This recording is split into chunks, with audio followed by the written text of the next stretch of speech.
Welcome back to the All Things Basketball Podcast. I'm your host, Vic Lopez, as always. All NBA pod. We've done how many of these now? I think it's like 3. This is like our third one. On camera, it's our second one. I think it's our third on camera, maybe 4th. Counting the Spotify pod. Yeah. Okay, so yes, we are veterans at this point, I think. I think we're vets at this point. Gus, appreciate you coming on. Thank you for having me. Yeah, man, always.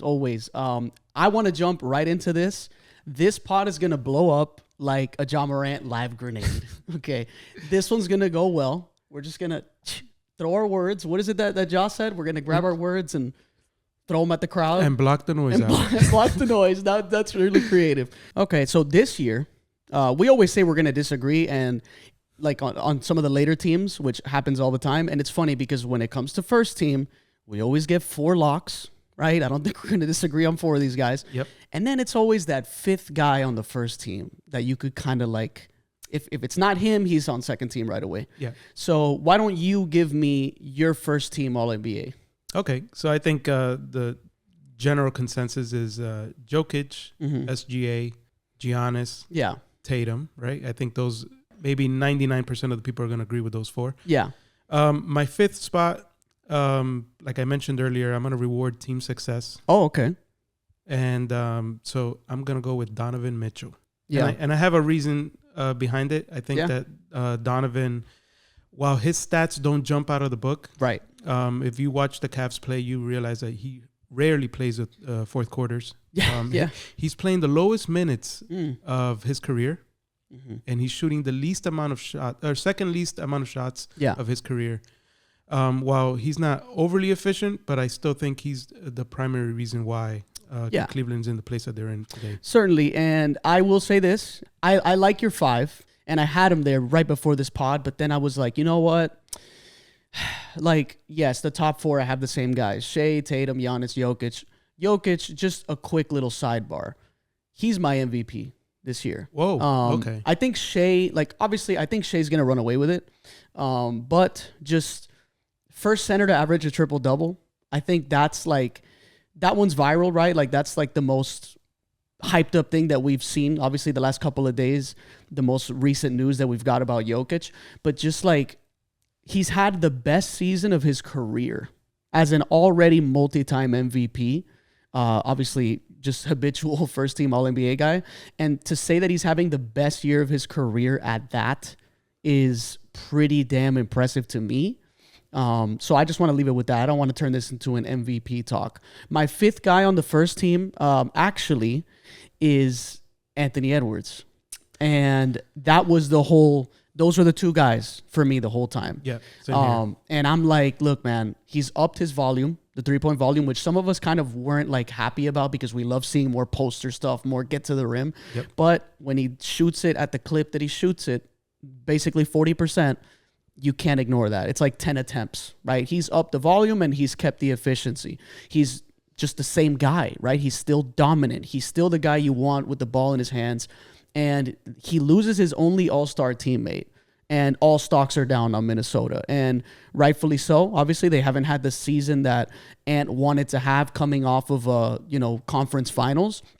But I think that he is like, if I'm thinking top 5 players right now, statistically, and just who you think is maybe top 5 right now, I think Ant is ahead of Donovan Mitchell in that list, right? Yeah, in that criteria, I do agree. If you start looking at All-NBA and you start thinking who are the best 5, like top 5. That qualify. I think that you would definitely put Anthony Edwards on there. Yeah. Because, objectively, you can look at both players and say, well, Edwards is more talented in all faces of the game, facets of the game. So I think that in that criteria, I do agree. But in my criteria, where I'm also the winning, I'm giving team success because I'm thinking, what if Donovan was in a different predicament where he had to shoot more, play more, if he had to play more fourth quarters, right? Does that mean that his points per game jump 3-4 points? Now I will say this though.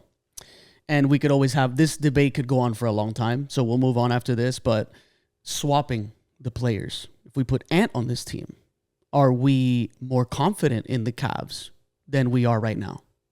I'm not saying I am. I'm just asking you as the one that picked Mitchell over him, which Mitchell deserves to be All NBA first team. He's done the winning. He's the best player on the best team in the Eastern Conference. So yeah, like, you know, if guys were swapped here, do you feel better about the Cavs? That's a good question because I do. While Edwards is a better shooter, he's not as good of a playmaker. So no, but he's got the spacing. He does have the defense spacing around him as well. Yeah, that he had with Minnesota. He has it this season, and he had it obviously better last year. Maybe better. Maybe, you know, and like, you know, he's got that depth again. Like, I would bet on the Cavs if they had Ant over the Celtics. I think I would, you know, and if they had Ant. Don't look too far. If you had Donovan Mitchell in Minnesota, it would be essentially what he had in Utah with Gobert. Yeah, that's true. And I guess we could say that, yeah. But either way, yeah. Cool. I think you're right. I think Cleveland would be better, but it would be better. I mean, they're a 64 win team right now. Yeah, 64 wins. And they kind of, they've dropped a few that they could have won. So you could easily argue that they should be better, but yeah, still number one in the East. Okay. Now, as far as your second NBA team, why don't you just reveal that right away? Let's get straight to it. All right. So for second team, this one is a little, I think we're going to probably overlap on a few. Steph Curry. Okay. Anthony Edwards, since he didn't make my first team. LeBron James. Mm-hmm. Okay. Rewarding winning again. I wasn't sure if to put him on third. Okay. But I'm putting him in second. Evan Mobley.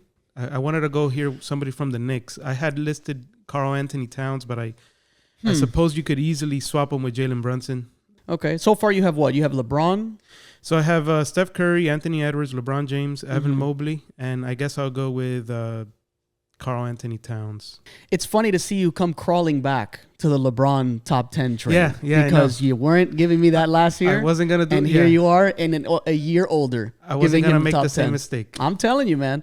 This dude at 40 years old, making an All-NBA team alone, even if he made third team, is just ridiculous stuff from LeBron.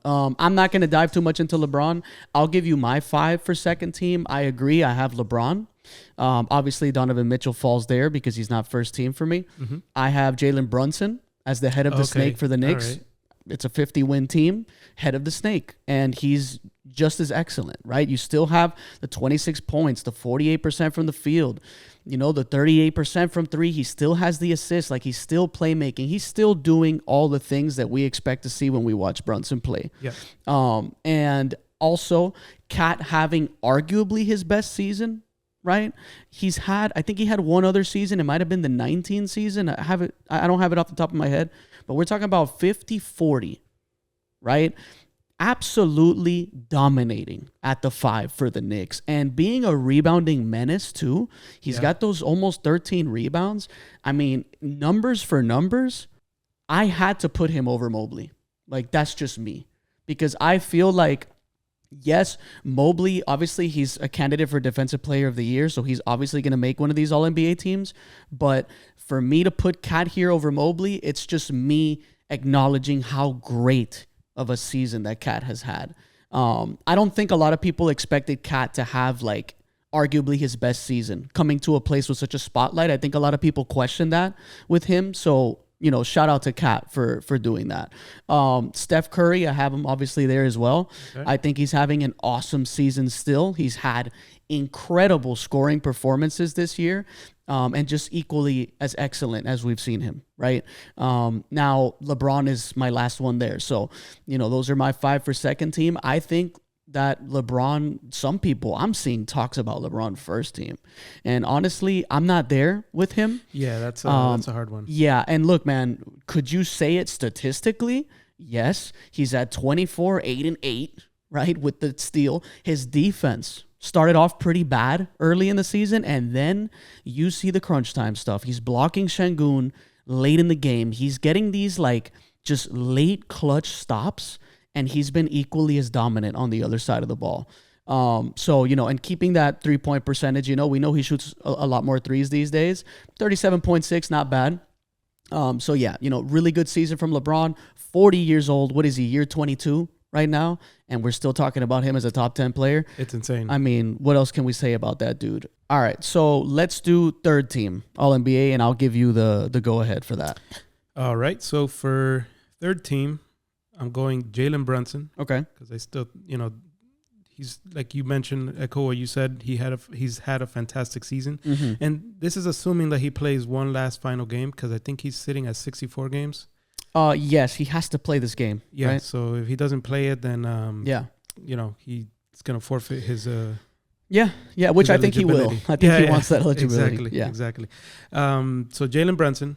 I can't wait to hear the rest of these because this is where the disagreement just stacks up. Yeah. All right. So this one, it was tough. So Cade Cunningham. Okay. He's had a fantastic season. Yeah.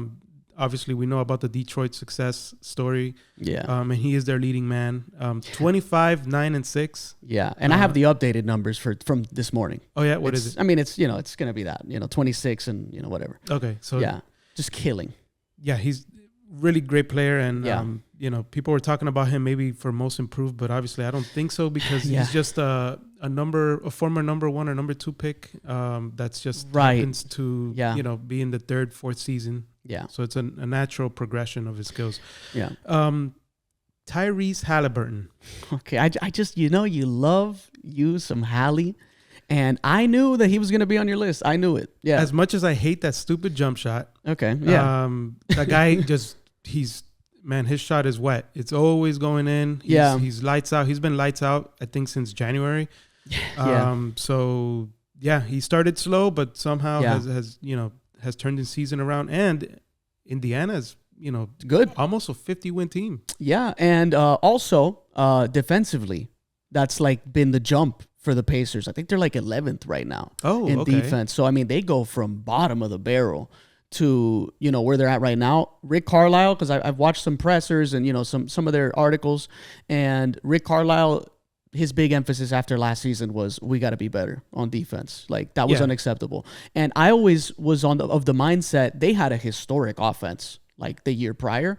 And all I said was, if they can be a middle-of-the-pack defense maintaining this historic offense, they're a serious problem. And they gave the Celtics a run for their money, even though they got swept, but that was really tight. Yeah, every game was competitive. Yeah, and their offense, while not historic, it's still very good. Didn't mean to go on a tangent. So you have Hallie, Cade, Brunson. And now for the next spot, I'm going with Jaren Jackson Jr. Okay. I like it. I was debating between him and James Harden. Okay. But I ended up ultimately going because obviously team success is about the same. Yeah. Maybe give or take a game, but the Grizzlies have had a tough time with Ja being in and out of the lineup, and he's just been a constant. 22.2 points per game. He's leading. Yeah. In blocks. His defense. Yeah. A good two-way force. Yeah. So I think that I like that. Yeah. I agree with that one. I like Jaren Jackson Jr. I'm glad you named him, for sure. For my 5th spot, I'm not as confident. Okay, I have no idea who you're going to throw out here, but it better be the guy I have here. Oh, man. All right, so actually, you know what? I think it may be because you've done videos on him before. So, okay. Okay, so Şengün. Okay. All so right. I don't want to reveal my, This one was because I was trying to reward team success. Right. They were the second best team in the West. He is their top rebounder and second best scorer. And their best player, in my opinion. Yeah. You could talk about upside with Amin Thompson and what maybe Jalen Green is going to be, but yeah, man, he's their best player. Yeah, I mean, Jalen Green, you can't even make an argument because sometimes he sits out during clutch. Yeah, Ime's taking him out late games, so that's So I think Şengün is my final spot for. Okay. So just quick little refresher. Cade, Brunson, Jaren Jackson Jr., Şengün, and who was that other one? Hallie and Halliburton. Yeah. Okay, cool. So I juggled with Halliburton a ton, and I had to really assess really good I think sneaky good season for Halliburton, because I don't know if you remember that viral moment a few months back where the guy was like, "You're having a down year." I don't remember who he had that conversation with. That was an opposing player. And at the time, I think he was not having that season after the last one that he had that was very good, but he's still been pretty damn good still to this season. And like you said, he is the head of that snake of a really good team in the Eastern Conference. Now, this is where I struggle with Halliburton. And it's the two-way stuff, the self-creation, right? Like, yes, he can shoot the ball. Yes, he can pass. Yes, he's a smart player, and he just ignites the excitement of a team's offense. But I'm thinking, okay, 15 best players in the league that qualify, right? The 65 games thing.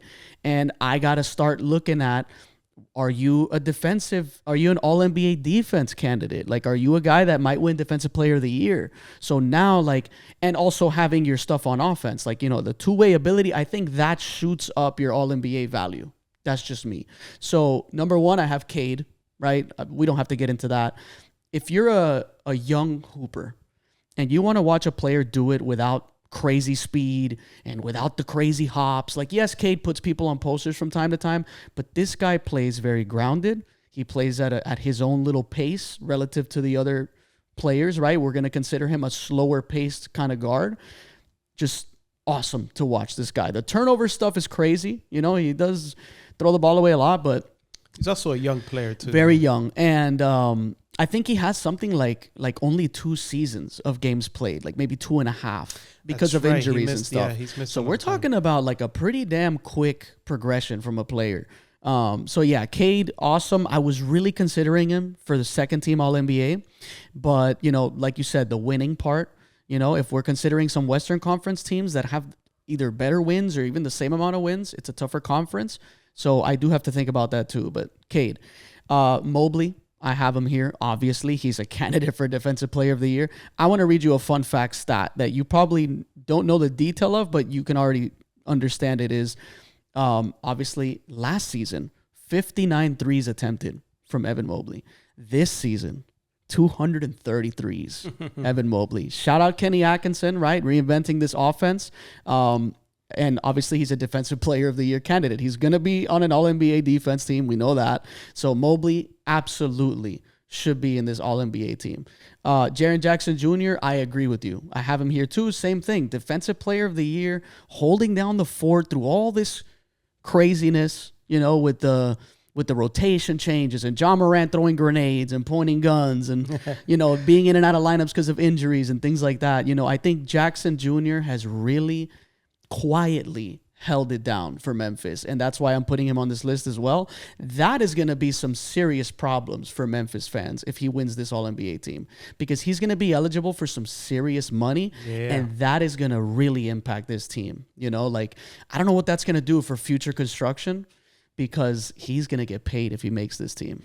It's just the All-NBA, right? Yeah, all defense All-NBA. All-NBA, probably. I mean, I don't know exactly. I mean, I'm sure there's like contract implications, like if you make All-NBA defense. I don't know about his incentive details on the contract, but for sure, you make an All-NBA team, you're eligible for some serious money. Then I have Şengün, best player on the second best team in the conference. His defense has improved. I'm not going to say he's this, oh my God, lockdown defender. Absolutely not. But he has made strides on defense that I think should definitely help push his case to make All-NBA. The only concern I have with Şengün, man, is the free throws and the three-point shooting. He is like in the 20s percentage-wise from three. He just doesn't take a lot of them.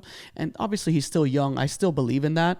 But the free throws is something that I'm concerned about too. Like, how are you like a 68, 69% free throw shooter? You've got such a sweet touch in the paint and like outside the restricted area with those weird floaters that he throws. So I don't know why that he struggles at the free throw line, He has plenty of time to grow, so that's my only knock on Şengün, really.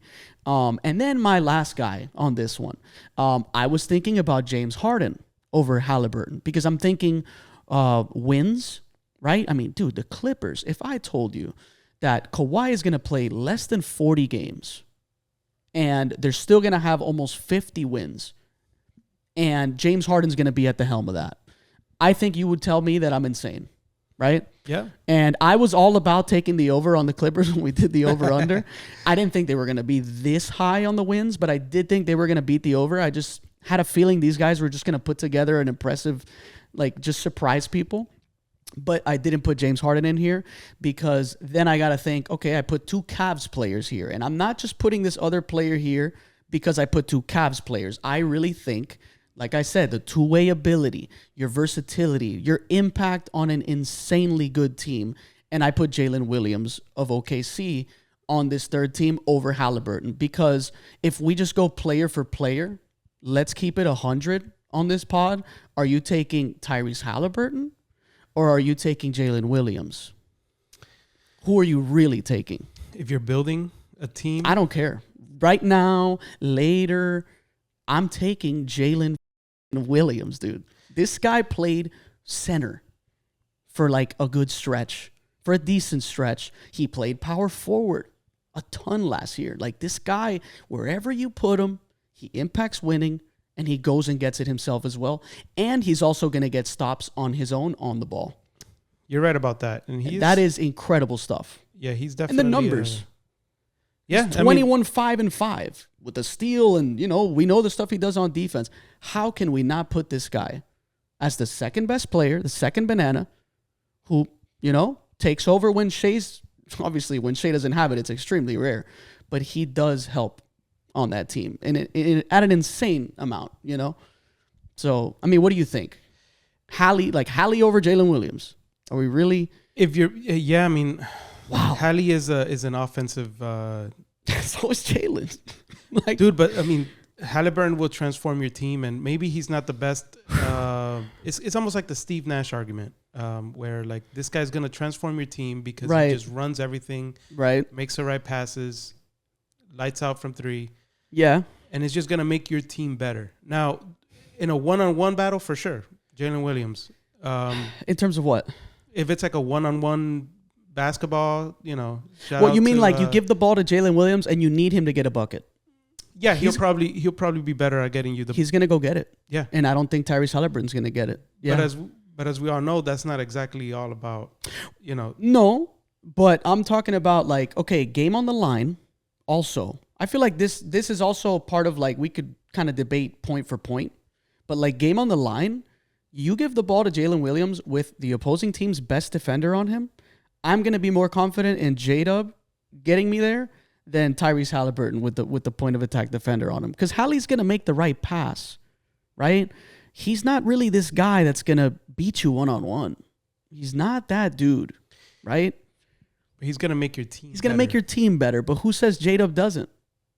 I'm sure he does too. On both ends, he makes you better, right?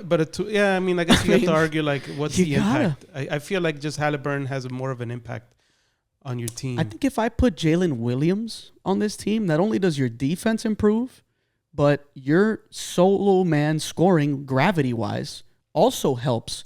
Like, yeah, Hallie's gonna make that pass, and you're right. He's gonna up the volume for the rest of the teammates because he's really swinging it. But Jalen Williams is gonna draw some help when he beats his man. The help's gonna come, and he will make the right pass. So I don't know. I think I know where you're going with it, though. I get it, team-wise. But man, if I'm thinking top 15 guys, and I have to choose between Jalen Williams, you think he's top 15? I think this season he should be considered a top 15 player because of what he's doing on both ends. That I always go to that the two ends of the floor. Like I think that matters. I feel like a lot of us don't like. I don't think enough people value that when it comes to this All NBA stuff. We're just looking at Hallie. And like, even James Harden, like we're willing to overlook the inefficiency because of what he's doing, but if James Harden was doing it on the defensive end too, he'd probably be here. He'd probably be here on this list, right? Well, I mean, it just so happens that, the league is just so talented and there's just so many deserving players. Yeah. Okay. So you got Hallie in that slot and I got J-Dub. Yep. That's not bad. I like that disagreement. Do we want to talk about the players that we kind of struggled with, like I'll call it the tough decisions. Yeah, we could do that. So the tough decisions list. Why don't we go like one for one, right? All right. So you go ahead. I'll let you start. Well, obviously you just brought up Jalen Williams, so that's gonna be my honorable mention. Yeah. Obviously, echo what you said. He's had a fantastic year. Yeah. And is definitely well deserving. Yeah. Cool. I have. I'll go Trae Young with this one. That's a good one. And I think he is going to be just this historic dude that will always fall into the category of, man, he was deserving of this award. and man, he never gets it, right? Like, and it's always comes down to the winning. That is always going to hold him back. When his career is over, we're going to go back to his basketball reference page, and we're going to be like, this guy was averaging 20 plus and 10 plus. He's in the 20 and 10 club. And it's not just 20. It's like 25 plus almost every season. And you're going to look at why didn't he make these All-Star games? Why didn't he make Right. more All-Star games? Why didn't he make more All-NBA games? Yes. And, I think he's the assist leader right now. I think so too. And he's always up there. And when you ask who has he got around him, yeah, he's got Jalen Johnson, who was injured this season too. But, you know, when you look at like player for player, like bar for bar, right? And you're looking at teammates surrounding a guy, like, yeah, the shooting is struggling. You know, he doesn't live up to his reputation that a lot of people really think that he's like this knockdown shooter. He's always hovering in these mid-30s. Because he's taking really tough shots. Threes. Yeah. Yeah, it takes hard threes. shots. Yeah, and he's very undisciplined with the shooting. I watch him a lot, and he takes a lot of bad shots. What's that famous meme? You're not that guy, pal. That guy, pal. And you know what, man? Maybe you put this guy on Indiana, and maybe he is that guy, right? Because now he's got actual spacing and good shooting around him, right? Like collectively with the big man that can also come out and shoot threes with, you know, Miles Turner and such. So yeah, I feel like I went really long with Trae Young, but I just feel like, man, this is a dude that, Jesus, if we're just going on numbers, he's definitely in here. I got another one for you. Okay. Jaylen Brown. Okay. He's the second best player in the Celtics. Yeah. 24, 6, and practically for 4. sure. Two-way player. Yeah. You know, valuing what you were mentioning about the defense. Yep. You know, don't go too far from Jaylen Brown. So it's a really tough year. He's missed a few games. Injury and So it's the beat ups from, you know, playing such a deep run the year before, and the way he plays, he's just, you know, aggressive. He attacks the rim. He really puts a lot of pressure on those knees, all those pump fakes, and absolutely, you know, and then like you said, the defense, right? Jaylen Brown, awesome name. If we're just talking no like games played and like, oh, how has he been lately? Is he a top 15 player right now? Yes. You know, but in terms of this All-NBA, that's why we both left him off, right? Just this season, there's been a tiny, just not the Jaylen Brown from last year. Correct. Hopefully he does get to that level that he was last season in this playoff run. This might even like push Tatum to show us something more. You know, if this is the version of Jaylen Brown, like now Tatum's going to be able to be like, okay, well, this is who I am, right? Okay, so Jaylen Brown's a good name. I want to throw out Sabonis. I want to throw him in here because I don't think, did he make All-Star this year?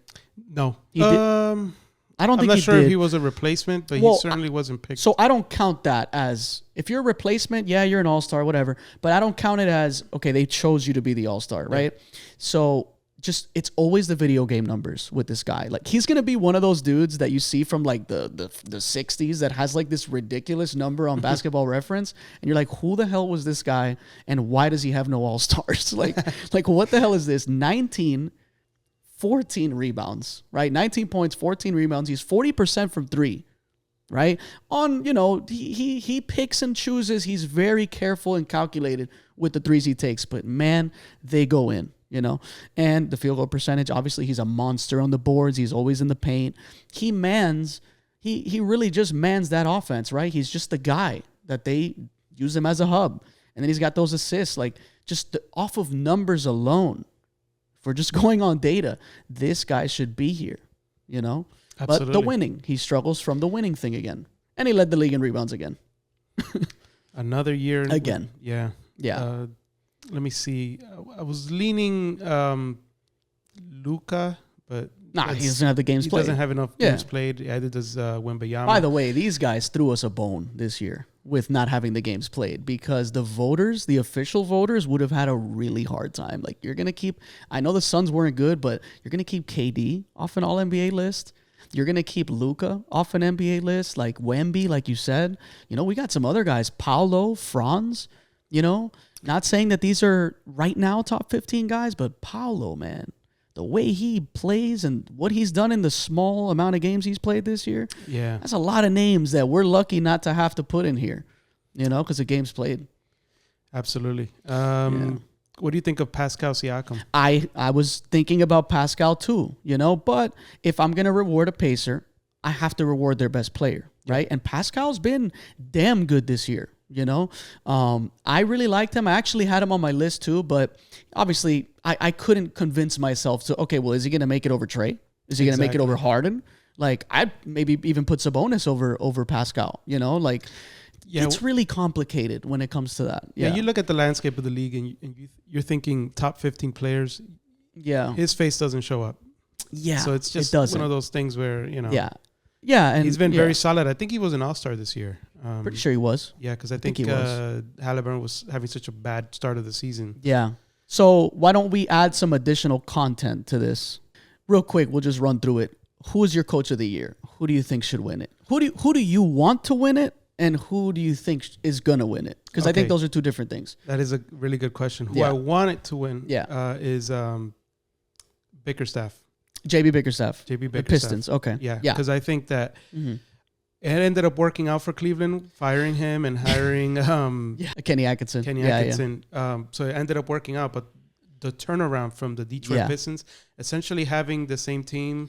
Well, they did add not at all. They did add Beasley, which is a major part of Tim Hardaway Jr. and Tobias Harris. Like, these are vets, man. They help you win games. You're right. That's why I did a Coach of the Year pod not too long ago, and I was trying to have an asterisk for every coach that's up there. And one of my asterisks for the Pistons with JB Bickerstaff was, he's done an amazing job. If he wins Coach of the Year, I'm not mad. He deserves it. He's done an awesome job. What a bounce back from a guy that was just fired, especially with a team that everybody had in the gutter, right? But something should be said about having those veterans. Tobias Harris is the third best player who you hope is going to be your third best player on a championship contender up until this point. I don't think anyone will have him there anymore. Yeah. But nonetheless, he is that guy. Like, in terms of if he's on a bad team, he's going to help you win some games. Malik Beasley, he has been shooting the lights out this year. Yep. When he's hot, and that's why the Bucks kind of, said, that's why the Lakers kind of said, because he's very streaky, But this year, he put it together, and he's just been amazing, right? And that helps you win games too. Then you also get Tim Hardaway Jr. I'm not a fan of that guy, but he helps you win games. Like, he's a guy that can go and get it, and he gets hot. He's cold, he's hot. But these guys help you win a lot of games. Exactly. And you're in the East, where the Orlando Magic lost guys, where Philly's not a factor, where, we've got the Raptors are just bad, right? Like, there's just a lot of bad teams that also help contribute to this great jump, right? Right. And I think that's why I said, I want him to win it. I don't think he's going to win it. Oh, really? Because I don't think he has enough games won. Yeah. I think, based on the circumstances, Kenny Atkinson should be the winner. Because essentially, relatively the same roster. Yeah. Cleveland, and just has ran away with the East this year. Yeah. They ran away. The best differential in the East. Just one of the best teams in a while, and one of their best seasons in their history. Yeah. One of the best. So considering that they had a guy that used to wear number 23. Right. And somehow this is, they've had the longest winning streak. Yeah. Just had such success. I wouldn't be mad if the guy from OKC won it, but well, he, according to history, he can't win it, right? 2 years in a row? No coach has ever done it. So that is something, and look, I don't believe in that. I feel like, hey man, if you're the best coach, or people agree that you should win Coach of the Year, I don't care that you won it the year before, you should win it the next year if that's just how it goes. Joe Mazzulla deserves a shout out because he has not won Coach of the Year, and he is nowhere in the odds to win it this year either, which is kind of strange. So yeah, I found that really weird. But my Coach of the Year, who I think should win it, I think Kenny Atkinson's going to win it, doing what he did. Obviously, we've talked about that ad nauseum. I will say, though, my asterisk for Kenny Atkinson is, look, man, you inherited a great team, and 3 of your best players are playing way more games than they did last year.